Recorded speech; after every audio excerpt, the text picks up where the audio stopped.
Hello and welcome to Criminal Record, the Daily Record's weekly crime show. My name is Norman Silvester and I'm crime reporter with the Daily Record. Our special guest today is Adrian Hunt, whose police officer's father, Detective Sgt Ross Hunt, was murdered more than 40 years ago while on duty. Adrian and other members of his family have been campaigning since then for Ross's bravery to be recognised officially by the UK government with a traditional bravery award. However, successive governments have refused, saying any award is subject to a 5-year time bar, meaning Detective Sergeant Ross has not been eligible to date. We're also joined by former Police Detective Superintendent George Barnsley of the Lanarkshire Police Historical Society, who's leading a campaign for posthumous recognition for Ross's bravery and other police officers who have been killed or died in the line of duty. Adrian and George, welcome to Criminal Record. Thank you. Thank you. Adrian, your dad was murdered while assisting officers arresting members of a notorious crime family in the town of Larkhall in Lanarkshire. Tell us what happened that night. So I'll take you back to the evening of the 4th of June 1983, and my father had commenced duty about 6 o'clock. He was due to finish at 2 a.m. and a few hours after commencing duty, he received the report of a stabbing in a public house in Larkhall. And a knife had been used to slash the back of a youth, and the injury was so significant that it took the hospital staff 3 hours to stitch. So as investigations moved forward at pace, the suspect was identified as a 16-year-old member of the Murray family. He was from the same family that Ross had dealt with and knew. He dealt with the family several occasions prior to this incident.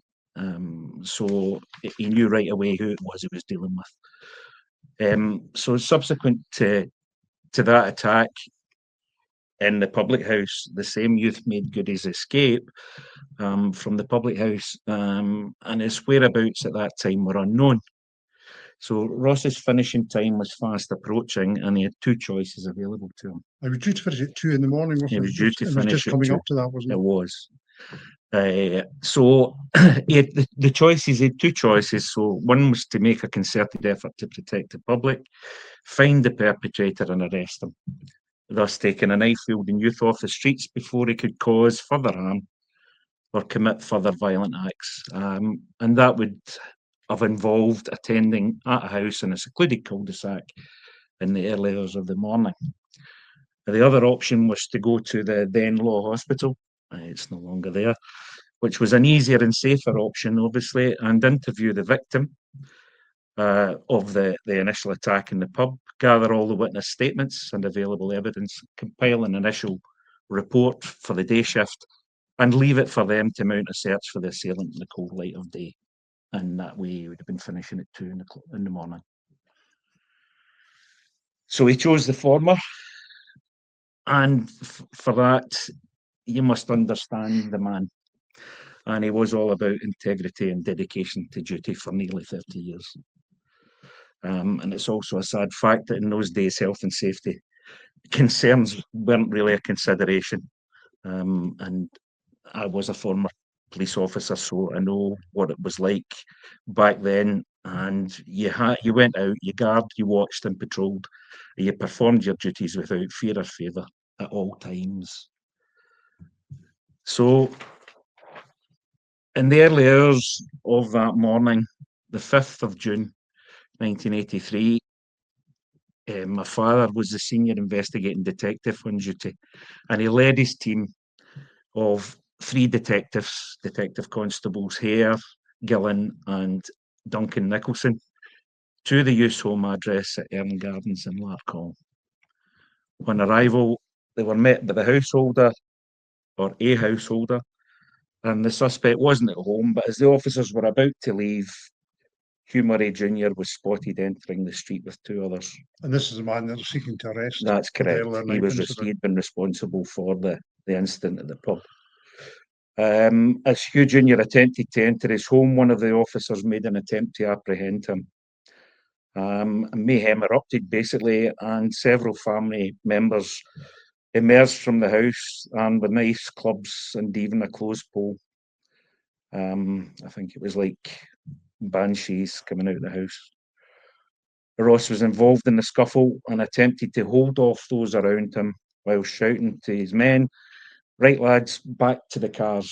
The reason I'm reading this is because I want it to be accurate for those that are listening. Another officer, acting Detective Constable Nicholson, whilst attempting to resist the onslaught and having ran for radio assistance, returned to the scene and was stabbed in the leg and back, causing his lungs to collapse, or a lung to collapse. Hugh Murray Jr. had by this time obtained knives from his home and was sitting astride my father. He stabbed him several times in the chest and abdomen, and my father shouted out, "Oh God, I've been stabbed. They have got knives." So the assault continued, and my father was struck several times on the body with knives by several family members, whilst others hit him with poles, kicked and punched him, and one kick even lifted his body into the air. So the emergency services and additional police support took some time to arrive because of the location, and my father's condition was critical. He died, or was in all probability dead, on his arrival at the hospital, and I suspect the latter. Duncan Nicholson was lucky to survive his stab wounds, and he took several months to recover. He too received no official recognition, and the other officers sustained minor injuries. And that's basically where we ended up until there was a knock at the door.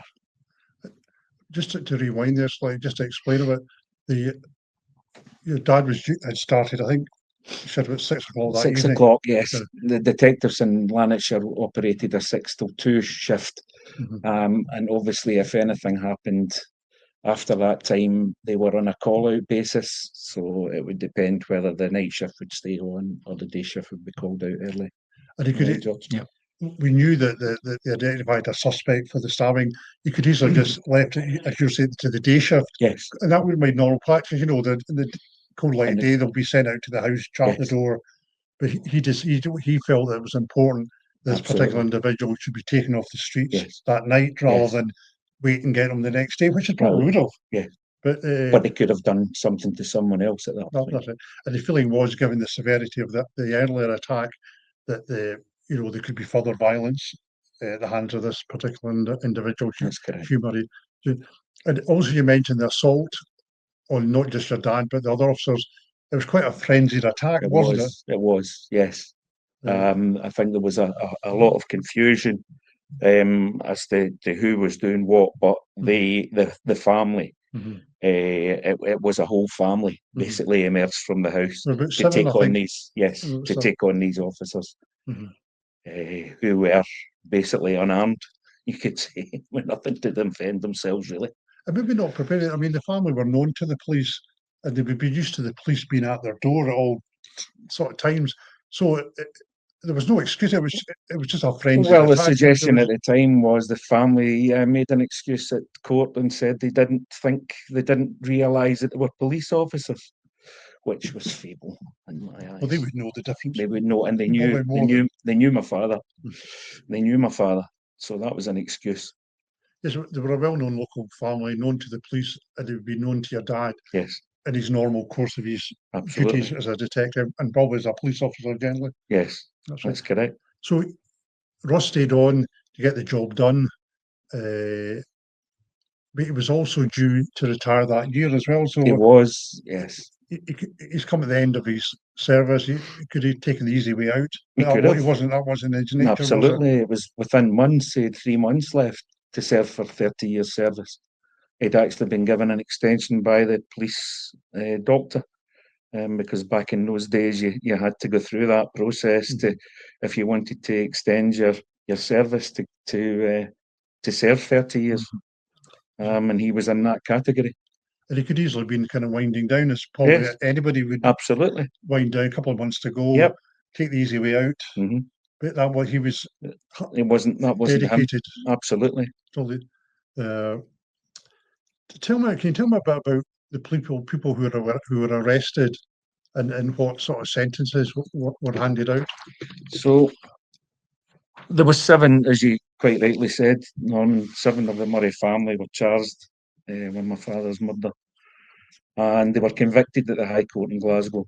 That in itself was a bit of a strain for my family. I myself was a young cop, and as the trial took place at the High Court, I was at my first stage at Tullyallen Police College.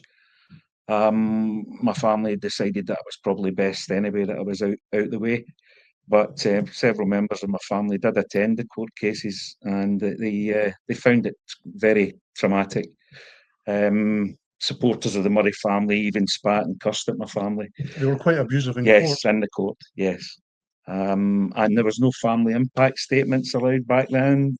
We had to bear the findings in the court with quiet dignity, I would describe it as.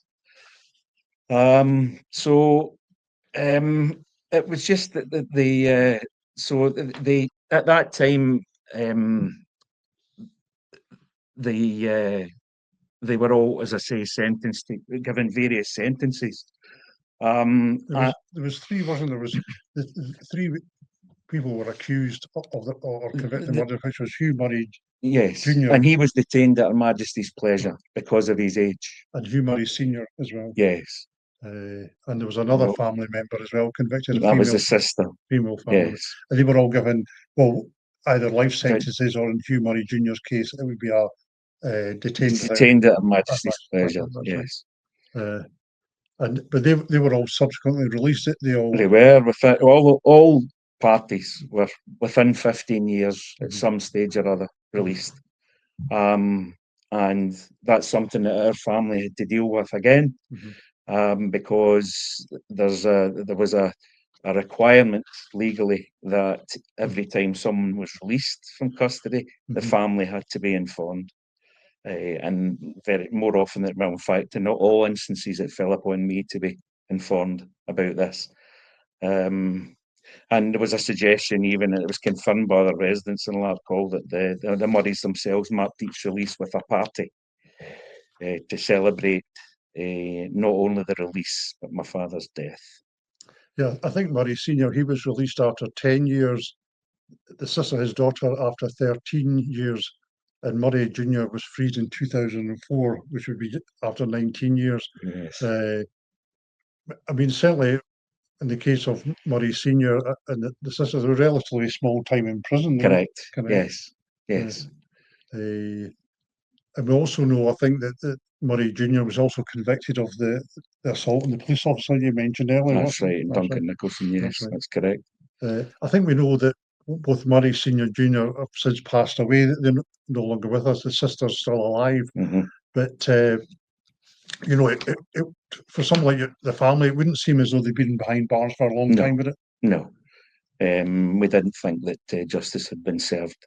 And at the end of the day, you're having to deal with the fallout, and we're the ones that are left with the sentence, the life sentence, really, because there's not a day goes by that it doesn't affect the immediate family. And it has done all these years, every day, every single day. And it doesn't sound as though the family involved, the various family members, expressed much remorse. No, I don't think they did. No, certainly nothing since they appear to actually celebrate what's happened to your dad. I think in relation to the sister, there was actually even an MP who decided that it was in the public interest that she was released early because she was a model prisoner. I couldn't understand that, but anyway, that's what happened.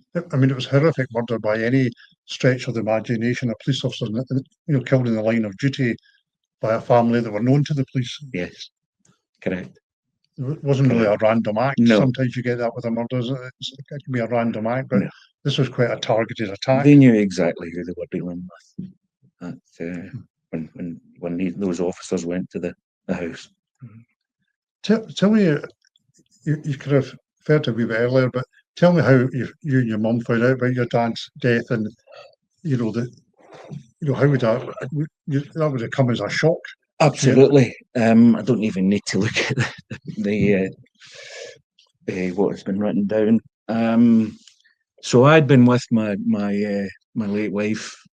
She was my girlfriend at the time, so she knew my father. You were only 18. You were a police cadet. I was 18. Well, I was just moving over from police cadet to police constable at that point, and it was actually the first day of my holidays, a 3-week holiday. But I don't want it to be about me. But you have to understand the impact that has on individuals.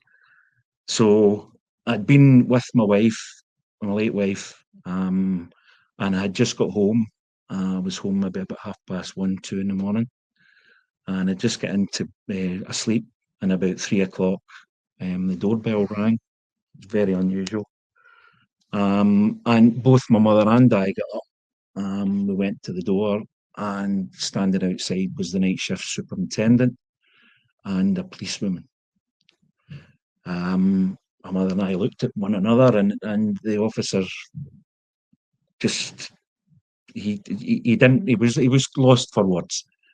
But he alluded to the fact that my father had been involved in an incident, had been injured seriously, and had been taken to hospital.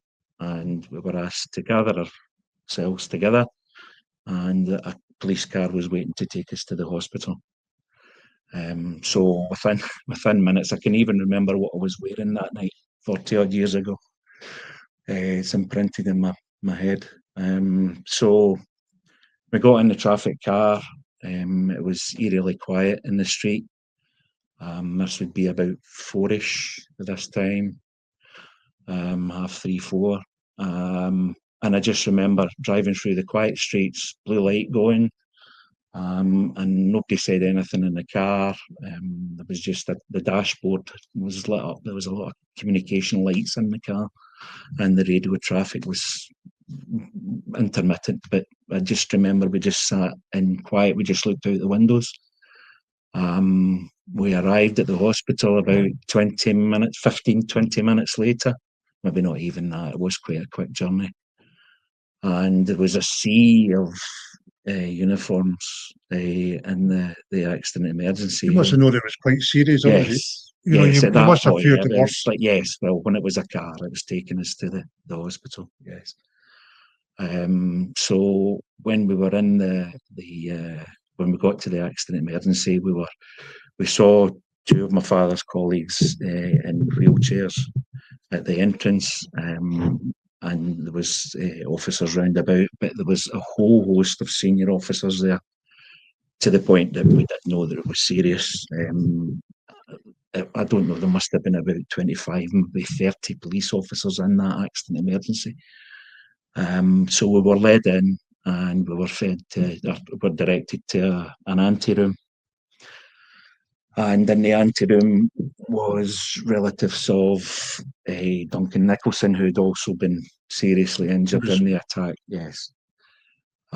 So we sat nobody knew really what had taken place. We didn't. They were in various states of distress. We were told we would be updated. Eventually, Duncan's wife, then wife, was asked to leave and to go and see to him. And my mother and I were told to just wait in the room, and that someone would come and see us. And it was possibly about an hour later that the night shift sister came in. And she was known. She knew my father. She knew my father. Sister Blackie was her name. I'll never forget that name. And she was a regular night shift sister at Law Hospital. And my father had obviously, through inquiries at various stages, had got to know her. The people at the hospital. And she walked in, and she was in tears, and she said, "I'm afraid that your husband has died," to my mother. And I don't know how to describe it was like, it just You'd there feared the was worst, nothing. right? There was nothing that we could say to one another. We just looked at one another, a blank expression. And she said, if you would like to come through with me to one of the operating rooms, and you can see him. And at 18, you think, well, it was just surreal. I didn't know what I was going into. My mother led the way. She went over to him as soon as she walked in. His face was swollen, bruised. He'd been badly beaten, but it was my father. You could still make out it was my father.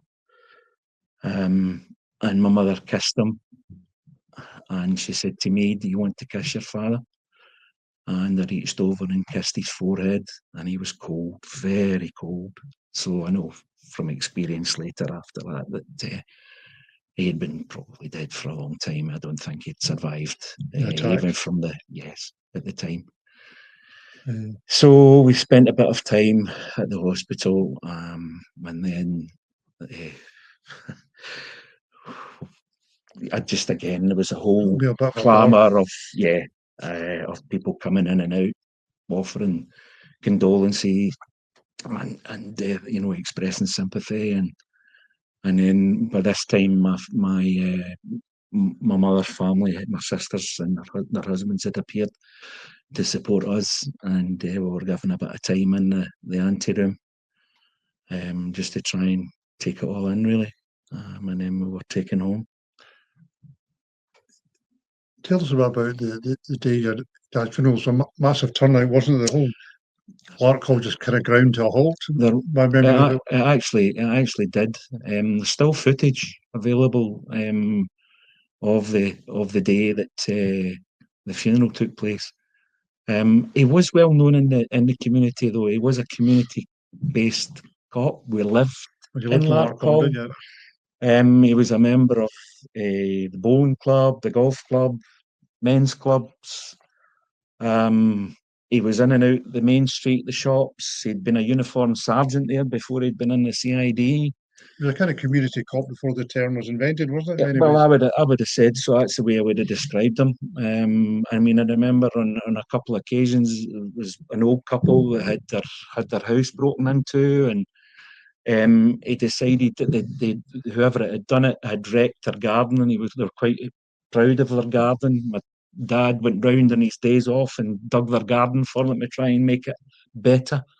He also went to another couple that their house had been broken into, and it was one of the two elderly women, and one was blind, and he chopped wood for their fire because he just was one of these people that felt they just wanted to help the local community.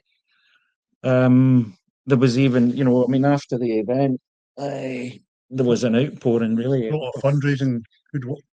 Yes. Your dad's memory. Yes. But Larkhall, the people in Larkhall were very supportive, and the majority of people in Larkhall were very supportive. There were always going to be dissenters and people that had a bad attitude towards policing. But in the main, the Larkhall turned out, and it was thousands of people on the street, lined that street. I remember it vividly. And there were people openly crying in the street because it was a traumatic event. Police officers were crying, and it was just, I don't think, it was disbelief. I think it wasn't the type of lawlessness we've really seen in Scotland. The savagery of it. No, it hadn't been. Although that period in time was a very violent period in time, in terms of policing. I think there had been one officer killed in the 70s, who was George Taylor, and there was my father in the 80s, and there was Lewis Fulton in the 90s. 94. Yes. So, there were sporadic events, I suppose, but certainly as far as Larkhall went, that was something that the community were totally shocked by. Yeah. I know there was quite a lot of fundraising was done, and I think a lot of the money was used for a local hospital, went to a local hospital. Tell me Yeah, about that. yeah. So the 84, there was a project started at the behest of one of the detectives. He came up with the idea that a detective constable, John Lowe, and he uh, promoted this idea of a project, a Ross Hunt Memorial Project. And a lot of local business people got involved. The Lord Lieutenant was involved in it. There was a local architect, treasurer, and all these different people. And I sat on the committee, as did my mother, although my mother wasn't really. She was invited, and a lot of times she wasn't in a position to be there, but she was certainly kept informed. And it was fantastic, the result that they managed to achieve. I mean, it was something like £250,000. Back in the day when no social media and only Word of mouth. local outlets, news outlets to carry the story. And you correctly said about the memorial in the hospital ward. That was something that my dad deeply cared about, was children. There was even someone at the time had mentioned that my father had written a piece for one of I think it was the Sunday Post. The fact that my father had attended a road accident, and it was a 6-year-old girl that had been knocked down, and my father was with her in the back, travelled in the back of the ambulance to the hospital as she passed away.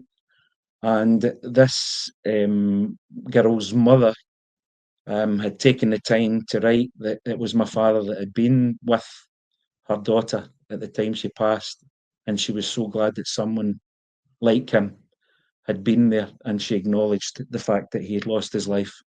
So I understand there was also a member of the criminal fraternity who was, I think it was in Barlinnie prison at the time, wrote to your mum via the police to say how sad he was shocked by your father's death, and how your dad had kind of pointed him in the right direction.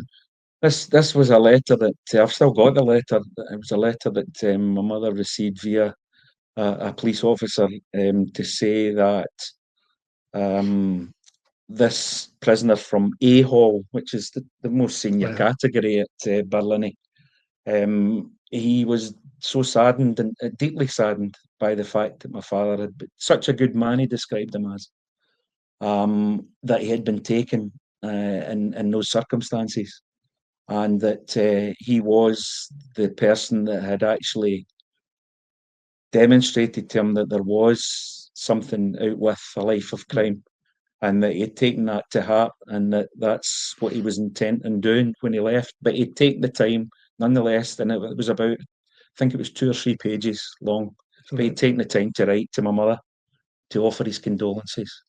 Yep. Tell about your campaign for recognition of your dad's bravery and sacrifice. I know that there've been a couple of awards in recent years sort of recognising an element of that sacrifice, but what you're really looking for is a kind of proper state recognition at kind of UK governmental level. And that would mean something like a George Medal, the King's Commendation for Bravery, the King's Gallantry Medal. You're really looking for a kind of high profile recognition of the bravery, because basically there's never been an official recognition of the sacrifice your dad made that day. Well, that's very true. And if I could take you back to 1983 when my father was killed, I was a young police constable, and I asked the question at the time: would my father could he be awarded a medal for bravery? And senior management told me in no uncertain terms that he didn't qualify for a bravery award. So bear in mind, there was a young constable, just fresh into the job, Well, you're not going to 18 challenge that, years are of age. I accepted that. My mother was in no fit state to consider anything like that. My brothers, one had been in the Foreign Office and had actually written to Buckingham Palace, who pointed at the family in the direction of the government. And another brother was in the Home Office, and he wrote to the Home Secretary. And again, the Home Secretary said, well, that's not something that we would deal with. You need to go to the Cabinet Office. So everybody was pointing to government, really, and basically, given that the fact that the police service had said that, it was left at that point. But it was always something that I was never going to let. It was grated on me from day one, that this was never acknowledged, and all we're seeking is parity with other officers, who were quite rightly awarded bravery medals up and down the country. And it seems right that my father's position. I mean, you've got, and I mentioned George Taylor as well from the 70s, and Lewis. So Lewis from the 90s is the only individual from those three officers that has received any recognition to date. And I would say that was probably down to a change in the regime at the time. It was a different chief constable, and you know, that seemed to have been the catalyst for that. And again, quite rightly so, recognised for bravery. So it just seems to be that there has to be some parity with other officers. Yeah. The situation is that the responsibility for the awarding of that level of bravery award, we're talking about the George Medal, the King's Commendation for Bravery, the King's Gallantry Medal. These are the sort of top bravery awards in the UK, which you're seeking. But this is a responsible understanding of the Cabinet Office at number 10 Downing Street, and their repeated mantra appears to be there's a 5-year time bar, it should have been applied for at the time, we can't do anything about it. But you seem to think this 5-year time bar, it's not really that official, it's just a guidance that could be quite easily overcome with the right people. George, would you like to? Yeah, definitely. The 5-year rule is exactly what you say. It's an administrative thing that is, how would you say, it's left over from the end of the Second World War. And the rule was put in place to kind of put a stop on requests for gallantry awards 5 years after the Second World War. And that was the reason it was brought in. But the unfortunate thing is they seem to have taken this into the civilian side of things as well. There's nothing you'll find anywhere written about this under the civilian gallantry. It's mainly looking at the military, but they're applying it to both. But it is only a rule, it's an administrative rule, and also within that rule, there are exceptions to it, one of which is if it wasn't properly considered at the time, then it can be reviewed. Now, that's what we would say this falls perfectly under.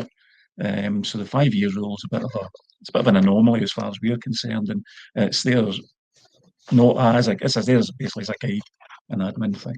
It's been used as a bit of red tape, really, isn't it? Just to refute. I mean, you've been down this road so many times. You've argued that it's really just a bit of guidance at the time. Yes, that's exactly what it hard was. and fast. Yeah, it was guidance, and it was a discussion with the late King at the time, King George, and that was what they agreed was this 5-year call for any recommendations for gallantry or bravery. But we've got to bear in mind now that is how many years ago? Nearly 80 years ago. You know, so it's That a bit really dated. just to draw a line, because obviously there'd be loads of nominations during a war. Yeah, totally. So you had to draw a line somewhere. Yeah, I totally get that. And I think we discussed this Why is earlier. it still applied now? Yeah, it just doesn't make sense. And the fact that the military and civilian gallantry awards are looked at in tandem. They're looked at together. You know, when really they should be separated. The number of police officers that would benefit or could be, whether they would get an award or not, or medal or not, but the number of officers would be somewhere. You'd done some research, I researched it looking based on that particular era from 1950 to now, and asked the question, you know, how many officers are in the same position as Ross, and the number I've come back with is 48. So there's not a great deal of people in the same position, but when we do write to the Cabinet Office and various others, they come back with a phrase of Pandora's box. They don't want a Pandora's box open. Now, 48 people isn't a Pandora's box. And that's assuming that all 48 are going to apply. Well, exactly. That's the same side of thing. And that's the way we look at it, that they wouldn't apply. In fact, some may no longer have family or anyone that could apply on their behalf to do that. So it's a very low number. So to say there's a Pandora's box sitting there somewhere in the background is just nonsense as far as I'm concerned.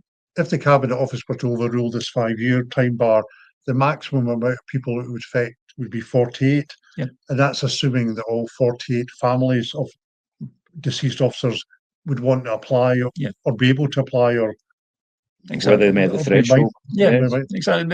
I'm looking at these cases on what's available online and I can read in the papers and things. So it may well be, as Adrian rightly says, they might not even meet the threshold for a particular award, but they should at least be examined and looked at.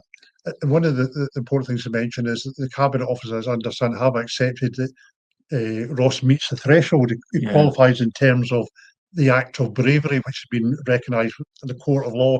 It's just the time bar issue, isn't it? Yeah, not only that, when they come back with one of the recent letters to say that when Ross was considered in 2019, I think it was, by the committee, he actually had a higher threshold than what would normally be considered in the circumstances where he met an even higher threshold, and they agreed that he would actually qualify for an award, but because of the 5-year rule, they wouldn't consider it, which... Because what Ross Hunt has done is actually physically put himself in a place of danger, rather than, it's not just another day in the office when an event has occurred. He's actually he could have been home sitting at home. Instead, he actually placed himself into danger and physically placed himself in front of his men. Looked out for his men at the time. Yeah, as Adrian rightly said, he could just have went away to the hospital to check on injuries, but he was a leader. He was a police officer, and policing was at his heart. And I think Adrian has really well explained really well the background to Ross, and that's what he was. He was a police officer through and through, and he looked after the officers underneath him, led from the front, and that's what he done that night. He put himself right at that front door. He led the officers. He didn't have to be there. Didn't have to be there, but he led. That was his position, and he went. Again, I'm assuming here, but Adrian will keep me right. He saw that as his role as the senior on-duty officer that night to take control of that situation and lead from the front. What I was going to mention as well, you have actually a lot of high-profile supporters, all support from all sides of the political divide, and a few First Ministers as well. Tell me about that, the various supporters that you've got for your campaign. Yeah, we've had cross-party support. We've had debates in the Scottish Parliament led by Graham Simpson, and get cross-party support, so he got sufficient support to actually get it read in the Parliament. So the First Minister, Hamza Yousaf, has supported it. The current First Minister, John Swinney, supports it. In fact, there's been a First Minister's Award as well, given to both families, the Taylor and the Hunt families. Wendy Chamberlain, MP for Fife. Liberal Democrat. Yeah, Liberal Democrat. Wendy's an ex-police officer herself, so she knows the position, and she supported us and got debates in Parliament in relation to this. And again, cross-party support. Where we're hitting the buffers is this committee and the civil servants. So there's a great deal of support out there from everyone you speak to, and astonishment from people that there has been no award. But we just hit this blocker every time, and the thing that's put up is this 5-year rule. Yeah, so really, the suggestion is it's more civil servants rather than political. Yeah. You're dealing with the Sir Humphreys, if you like, of the civil service, rather than necessarily individuals. You mentioned there are 3 First Ministers, Wendy Chamberlain, Lib Dem MP, various others as well. And also, I think Douglas Ross, the former Conservative leader. Yeah, Douglas Ross, So, who's I think wife's a police officer. So yes, that's correct. So really, from all sides of the divide.